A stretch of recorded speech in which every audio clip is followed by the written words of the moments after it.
Bonjour et bienvenue sur le podcast Les Perles de Jade. Des conseils précieux à collectionner, partager ou tout simplement à méditer.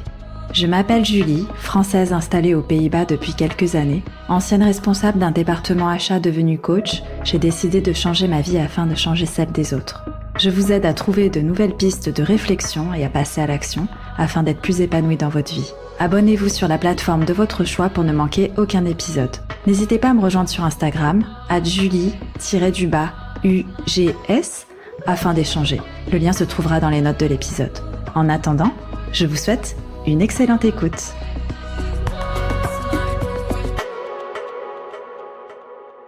Aujourd'hui, je vais accueillir Mariam. Si je devais te présenter, je dirais que, comme ce que tu mets sur les réseaux, t'es coach, auteur et podcastrice.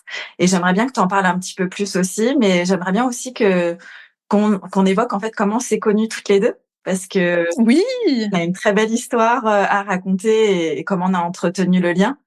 Moi, je te présenterais comme quelqu'un qui m'a touchée en fait dans déjà nos premiers échanges et je trouvais que ce qui nous rapprochait, c'était vraiment notre façon de voir le monde. On est un peu des bisounours, je trouve. Et genre, on c'est arrive vrai. avec un regard, on avait des paillettes dans les yeux, on voulait changer le monde, on voulait aider les gens, on était vraiment les petits bisounours, quoi. Et je pense que c'est C'est comme ça clair. qu'on a connecté au tout début parce qu'on avait envie d'aider les gens, mais aussi on avait envie de s'aider nous. Comment toi, tu te présenterais déjà en tant que personne? Je dirais que je suis coach, podcastrice, que je partage pas mal de choses sur les réseaux sociaux, que j'adore l'humain, que j'aime me connecter aux autres, que j'aime accompagner les autres, les servir, les aider à ma façon et à mon échelle. Et que j'aime avoir des discussions avec des personnes, des discussions profondes qui m'aident moi personnellement et peut-être aussi égoïstement, mais qui aident aussi les autres à avancer, à réfléchir sur le monde différemment. Que je suis passionnée de coaching, d'accompagnement, de développement de soi, et ouais, c'est ce que je dirais. Ok, trop bien. Et derrière cette femme qu'on peut voir sur les réseaux, tu te présenterais comment? La Mariam de tous les jours? Ah, c'est une bonne question, hein, franchement. Tu sais, c'est une bonne question. Franchement, je vais te dire, je considère qu'il n'y a pas vraiment de différence entre la personne que je suis sur les réseaux et la personne que je suis dans la vie de tous les jours, parce que depuis le début, j'ai vraiment cette question de comment je peux être plus authentique, comment est-ce que je peux être vraiment moi-même, de plus en plus moi-même à un degré plus élevé, tu vois, parce que même aujourd'hui, je suis sur ce chemin de devenir encore plus authentique, encore plus moi-même. Mais la Mariam de tous les jours, je dirais que c'est quelqu'un qui aime rigoler, qui aime partager, qui va naturellement essayer d'aider les autres du mieux qu'elle peut, qui est quand même pas mal focalisée aussi sur son travail. Je pense qu'aujourd'hui, j'ai la majorité de mon temps et de mon énergie, elle se met sur ce que je fais, tu vois, mais aussi sur le fait de connecter avec les autres, parce que je sais que c'est quelque chose qui me nourrit tellement que je prends le temps aussi, tu vois, de passer du temps avec mes proches, avec ma famille. Ma famille, c'est super important pour moi, tu vois. Ça, c'est quelque chose que je montre peut-être. Je le montre un peu, mais peut-être pas au degré où ça l'est vraiment Ouais. dans ma vie, tu vois. Je pense que c'est quelque chose que je verbalise pas forcément assez et dont j'aimerais bien en parler de plus en plus, parce que je sais que ma famille, c'est un moteur énorme pour moi. Ça, l'amour que j'ai pour ma famille, pour mes amis, pour mes proches, pour ma communauté, c'est vraiment ce qui me drive le plus, tu vois. Et du coup, moi qui connais un peu ton contexte familial, comment elle te décrirait ta mère et ta sœur? Waouh, ça c'est une bonne question. Ouais.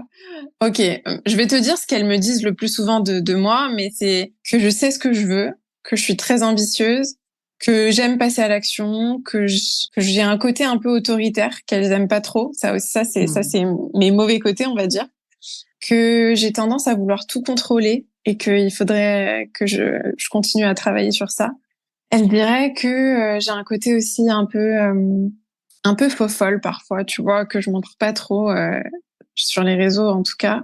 Et elle dirait que je suis bienveillante, que je suis très attentionnée, que je pense qu'elle dirait que j'aide beaucoup mes proches. Ça, c'est quelque chose qu'elle dirait, je pense. Grave. D'ailleurs, quand tu dis le côté autoritaire, ça me fait rigoler parce que là, j'ai ta charte HD sous les C'est yeux. vrai? Ouais, et le côté autoritaire, il vient de ta ligne 5. Moi, je l'appelle la ligne du commandant. C'est celui qui aime commander les autres, qui aime dire aux autres ce qu'ils doivent faire et sa vision des choses, en fait. Et c'est aussi celui qui aime solutionner les problèmes des autres, qui a tendance à solutionner les problèmes des autres de manière non sollicitée, d'ailleurs.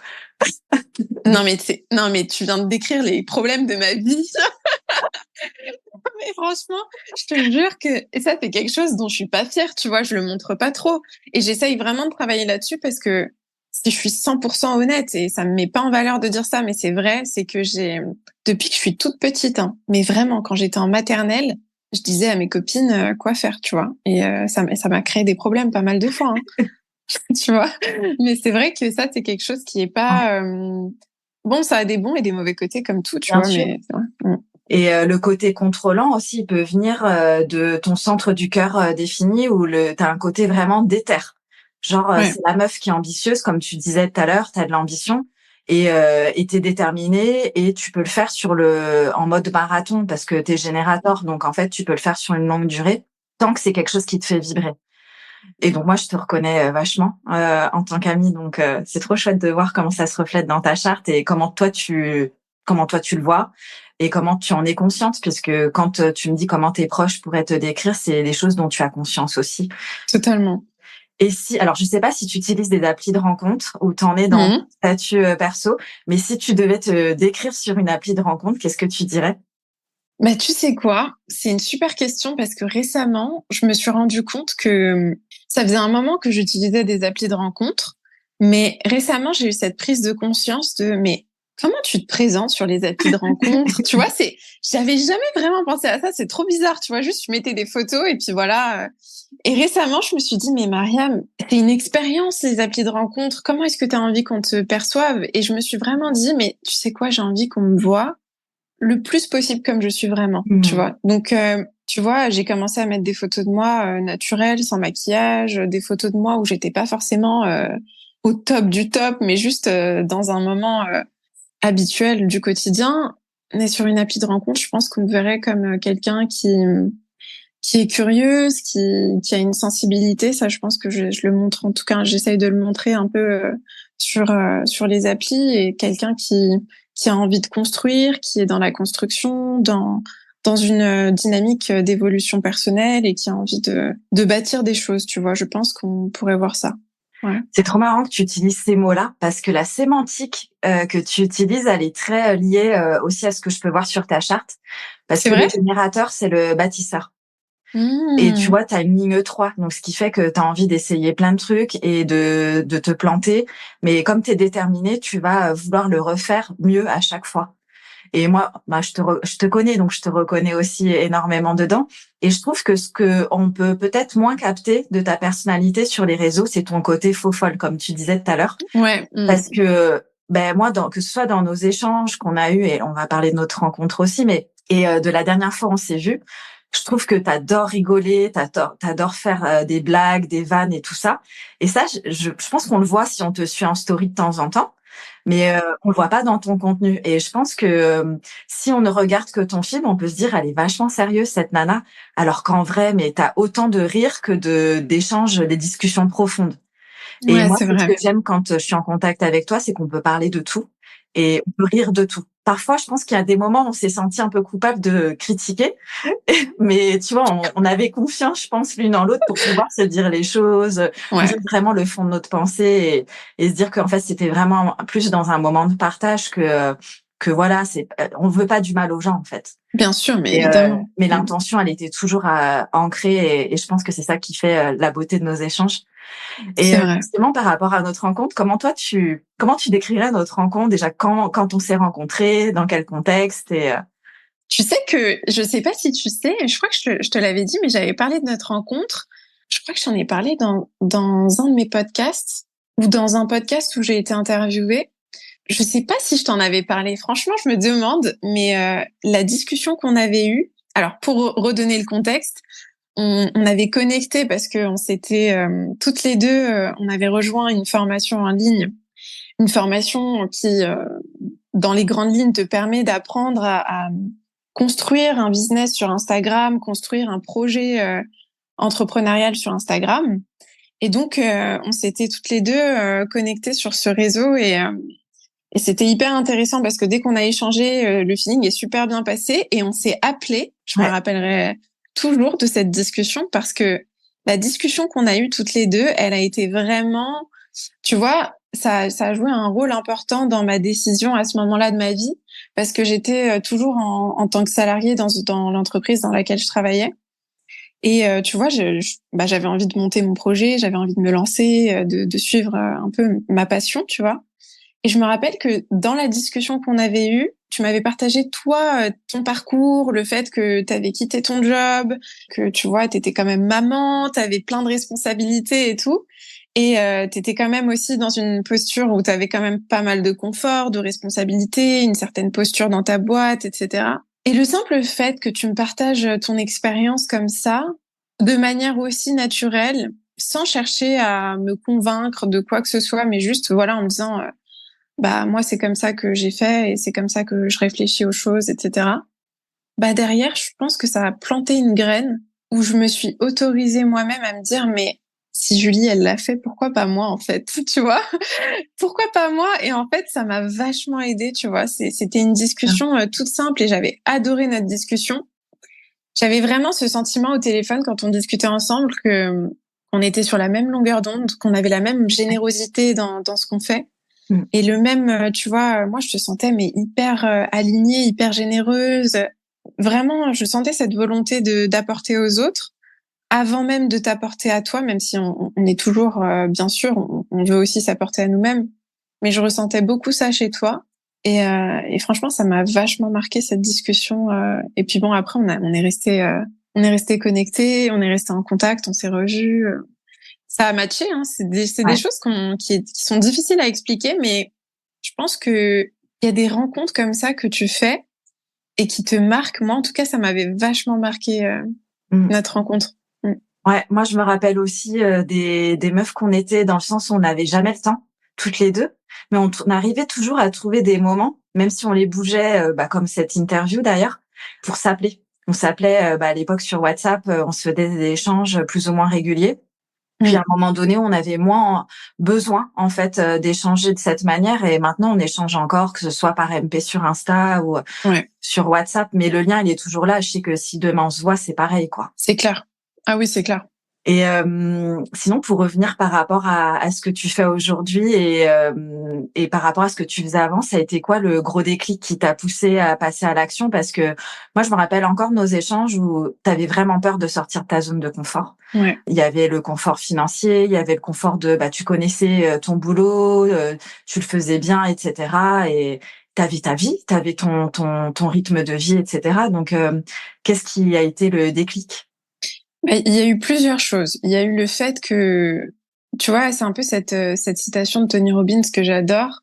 Je me rappelle pas exactement comment il l'a dit spécifiquement, mais il dit tu changes à partir du moment où la douleur de rester au même stade devient plus importante que l'inconfort que ça va te demander de changer. Ouais.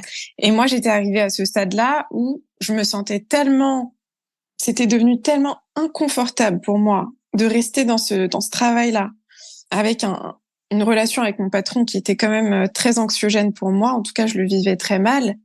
Le fait d'être confrontée à mon ex tous les jours, de ne pas voir de perspective d'évolution, mais surtout d'avoir le sentiment de ne pas contribuer à l'organisation dans laquelle je travaillais, c'était devenu beaucoup trop douloureux pour moi. Tu vois, je me réveillais le matin, j'avais la boule au ventre, j'étais sans cesse angoissée.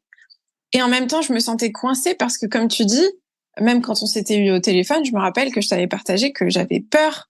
Et je pense qu'une des choses qui me faisait les deux choses qui m'inquiétaient le plus, c'était l'aspect financier et le fait que je me retrouve vraiment seule. Tu vois, le fait que tu pars, t'es seule face à toi-même, tu n'as plus de collègues qui vont venir te changer les idées, t'es vraiment livrée à toi-même et ça me faisait vraiment peur.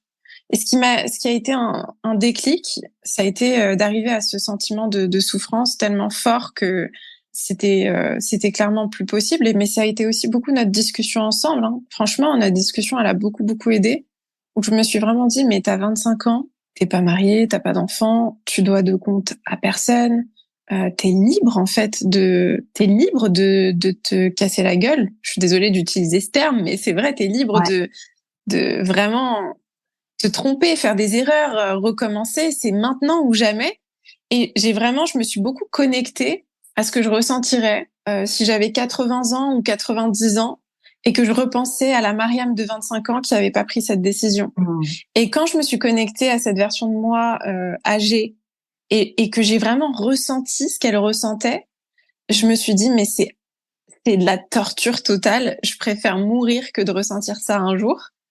Littéralement, vraiment, la douleur que j'aurais ressentie à ce moment-là. Et donc, je me suis dit, c'est vraiment maintenant ou jamais si tu veux t'éviter d'avoir des regrets. Et puis, surtout, je me suis dit, tu auras beaucoup moins de regrets si tu as essayé que si t'as pas essayé, quoi. Bah, complètement. Je suis d'accord avec toi. Et je sais pas si tu te rappelles, j'avais essayé moi, je suis très pragmatique, hein. Je fonctionne beaucoup avec mon mental. Toi, t'es beaucoup plus dans les émotions. Je sais pas si tu te rappelles, tu m'avais dit, ouais, t'as peur que financièrement ça le fasse pas et tout. On avait même fait les calculs par rapport aux aides que tu pourrais percevoir. Combien de temps tu pourrais vivre avec ta vie idéale, avec un appart à Paris, avec tes voyages à Dubaï et tout ça. Et tu m'avais dit, OK, je vois que, en fait, je pourrais m'en sortir financièrement, mais je pense qu'il y a un autre truc en moi qui fait que je suis pas encore prête. Et je sais que tu as été prête peu de temps après et tu t'es lancée. C'était trop bien, quoi. Exactement. Mais tu sais, ça, c'est quelque chose que je vois aussi aujourd'hui dans les coachings que je fais, dans les membres de la formation Nouveau Départ. Il y a pas mal de personnes qui viennent me voir et qui me disent j'ai envie de partir. Tu vois, en ce moment, je suis en train de coacher une cliente qui se retrouve un peu dans cette situation où moi j'étais à ce moment-là, tu vois. C'est-à-dire qu'elle est dans un job qui est hyper confortable à un certain niveau parce que bah c'est familier en fait, plus que confortable. Mais elle sent qu'elle a envie de partir et que c'est le moment pour elle de partir. Ouais. Elle sait qu'elle pourrait s'y retrouver financièrement, mais il y a la peur de l'inconnu en fait, la peur de pas savoir. Bah, c'est normal. Ouais. Et là, tu parles d'une cliente. Du coup, tes coachings, ils prennent quelle forme aujourd'hui? Mes coachings, bah, c'est des coachings individuels que je fais majoritairement en visio, tu vois. Parfois aussi en présentiel, mais majoritairement en visio. Et c'est des coachings que je fais en général entre 6 à 12 semaines d'accompagnement. Ok. Et t'as combien de clients en simultané? Tu prends combien de clients maximum? Je prends pas beaucoup de clients parce que pour moi, c'est extrêmement important de rester présente avec mes clients et de pouvoir leur offrir une expérience vraiment très personnalisée, très, très privilégiée. Je veux vraiment pas arriver en séance en étant drainée ou quoi. Donc, je prends grand maximum en simultané 4 ou 5 clients en même temps. Okay. Quand je dis en même temps, c'est-à-dire sur une même semaine, quoi. Ok. Et du coup, par rapport à ton équilibre de vie, c'est gérable pour toi aujourd'hui avec maximum, tu m'as dit 4-5 clients par semaine? Ouais, maximum. Avec ta création de contenu, c'est ok. Aujourd'hui, tu délègues ou pas, ou tu travailles toujours toute seule? Aujourd'hui, je suis en train de commencer à déléguer, mais jusque-là, je faisais tout toute seule. Ouais. Je suis en train de commencer. Alors, à part le montage des podcasts, et des podcasts vidéo, là, par contre, je travaille avec une vidéaste qui s'appelle Lucille et que j'adore. On est vraiment, c'est mon amie en fait. Hein, on s'entend trop bien. Mais du coup, la création de contenu, je vais commencer de plus en plus à la déléguer, mais pas l'aspect créatif en lui-même, juste l'aspect, tu vois, montage, tout ce qui est sous-titrage, etc. Et puis, j'ai aussi Cindy qui m'a rejoint, tu vois, qui va être mon bras droit et donc qui va m'accompagner sur pas mal de sujets. Mais jusque-là, je faisais tout toute seule. Ça a été pas facile à certains moments parce que du coup, bah forcément, il y a la création de contenu, il y a le fait de coacher, il y a la formation Nouveau Départ, il y a tous les lives que je fais, les conférences en ligne, etc. Et puis, à tout ça, c'est ajouté aussi l'écriture de mon livre qui est vraiment un exercice hyper challengeant. Le plus challengeant, franchement, que j'ai connu jusqu'à aujourd'hui. Je pensais pas, mais c'est extrêmement challengeant. Mais donc, il y a des moments où ça a été difficile, mais aujourd'hui, je suis en train de mettre en place des process vraiment solides qui vont me permettre de beaucoup mieux travailler et d'être plus efficace de sorte à justement pouvoir préserver mon énergie et même augmenter mon énergie, tu vois, parce que c'est un vrai enjeu, je trouve, quand on entreprend d'optimiser son énergie et son temps, c'est un sacré enjeu. Bah justement, dans ta charte, par exemple, en tant que générateur, c'est intéressant parce que je pense que ce qui te draine en énergie, c'est des tâches qui n'ont pas de valeur pour toi, qui sont pas alignées avec ce qui te fait le plus vibrer dans ce que tu fais. Donc la création de contenu, c'est ce qui t'anime le plus et c'est ce que tu souhaites garder, alors que tout ce qui est post-prod, etc., c'est un truc que tu sais faire avec ta ligne 3, donc et tu peux te déléguer et tu sais comment tu as envie que ce soit fait. Et c'est le côté contrôlant aussi qui va dire, bah, en fait, je peux travailler qu'avec des personnes qui respectent mon processus de production. Et je vois que tu hoches la tête, Ouais. tu reconnais carrément ce que je suis en train de te partager. Ouais, carrément, carrément. C'est hyper important et je trouve que franchement, pour moi, c'est super important aussi de maîtriser un minimum les tâches que je vais déléguer.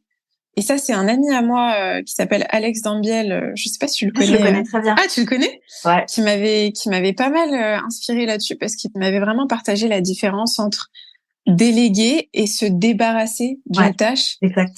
Et c'est vrai qu'il y a des moments où je me suis rendu compte que j'avais envie de me débarrasser de certaines tâches. Et c'est finalement super important en tout cas pour certaines tâches en particulier, je trouve, de les maîtriser un minimum. Et moi, j'aimerais bien apporter de la nuance par rapport à ça, de déléguer, en fait, de la bonne manière. C'est quelque chose que je transmets également.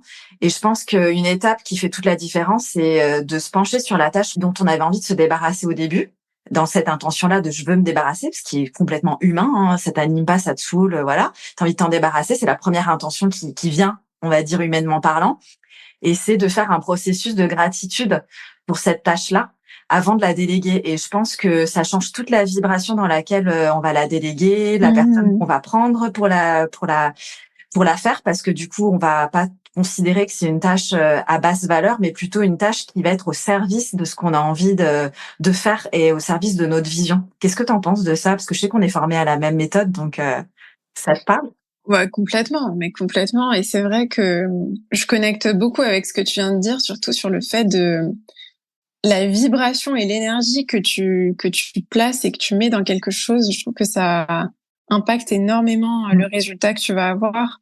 Et si tu es dans une optique et une intention de ah, je veux me débarrasser parce que cette chose-là, je l'aperçois comme un fardeau ou quelque chose de négatif, je trouve que tu vas justement déjà tu vas pas forcément attirer les bonnes personnes Mm. pour la déléguer, mais tu vas le faire d'une manière qui peut avoir un impact assez néfaste, je trouve, sur le processus derrière.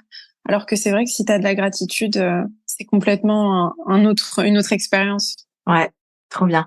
Là, tu parlais de live. Quand tu dis des lives, c'est quoi? C'est des lives par rapport à ton coaching de groupe ou c'est comment? Oui, totalement. C'est en fait avec ma formation Nouveau Départ, je leur offre un accompagnement de groupe Ok. avec la formation. Donc c'est en plus de la formation vidéo. Ils ont un accompagnement où on a 2 lives par mois pendant 3 mois. Et donc c'est des lives quand même qui, tu vois, qui peuvent durer 1 heure et demie, parfois 2 heures, ça dépend, tu vois. Mais c'est des lives qui sont top parce qu'il y a les membres de la communauté qui sont là. On se pose des questions qui sont hyper enrichissantes. Il y a des partages d'expériences. Puis il y a aussi les conférences en ligne que je fais, tu vois, sur la confiance en soi, que je fais à peu près 2 fois par mois, où là, ça dure par contre au moins 1 heure et demie et jusqu'à 2 heures, tu vois. C'est dans quel cadre que tu fais ces conférences? C'est vraiment des conférences que je propose à tout le monde. En fait, c'est vraiment ouvert au public. Et c'est des conférences c'est toujours en fait la même hein, quand je fais la conférence sur la confiance en soi. Après, elle évolue avec le temps. Mais c'est une conférence où je partage les 3 piliers qui, moi, m'ont aidé à prendre confiance en moi et qui ont aidé mes clients.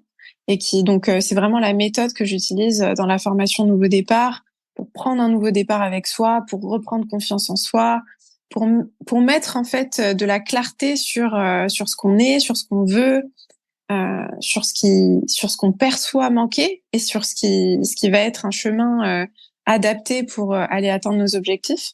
Et donc c'est Trop bien.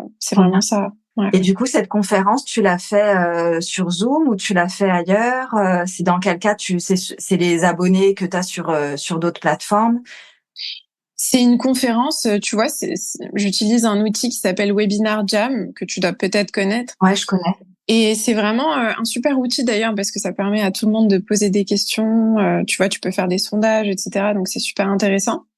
Et puis tu peux aussi le mettre en replay, donc le replay c'est quand même pas mal, mais c'est ouvert à tout le monde, c'est-à-dire que c'est comme une masterclass gratuite, quoi.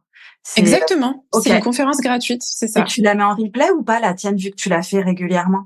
Ça dépend, mais en général, il y a pas mal de fois où je l'ai mise en replay, mais il y a aussi des fois où non, je mets pas de replay et je préviens. Ok. C'est à quelle fréquence que tu la présentes, cette conférence? C'est environ 2 fois par mois, environ. Trop bien.